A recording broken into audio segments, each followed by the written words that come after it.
Au cœur de l'Afrique, guidé par l'esprit du grand léopard, vivait un peuple fort, uni.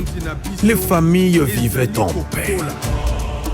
Ce peuple était réputé pour son hospitalité sans commune mesure.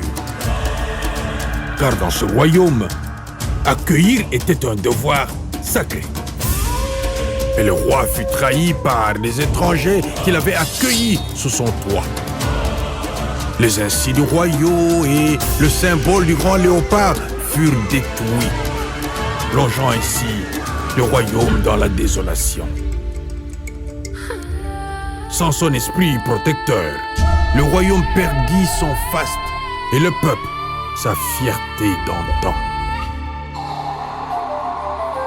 Pour sauver le royaume, le roi consulta les anciens, qui transmirent cette parole de l'oracle. Quand le grand léopard se réveillera, alors seulement le royaume se relèvera. 52 ans plus tard, un descendant du roi reçut la visite d'un léopard rayonnant comme de l'or.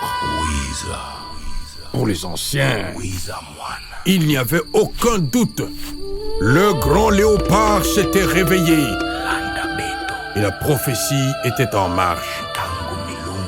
Mais pour qu'elle s'accomplisse réellement, il fallait poser un acte de grande bravoure.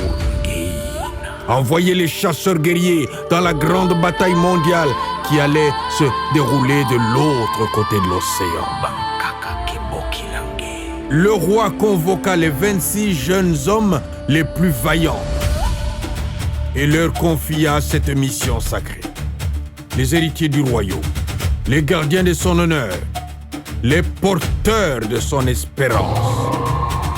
Guidés par le grand léopard, ils prirent la route pour aller affronter les champions des nations voisines, lointaines et d'outre-mer, dans une bataille sans merci, et reconquérir ainsi la fierté de toute la nation. Allez les léopards! Congo Mobimba!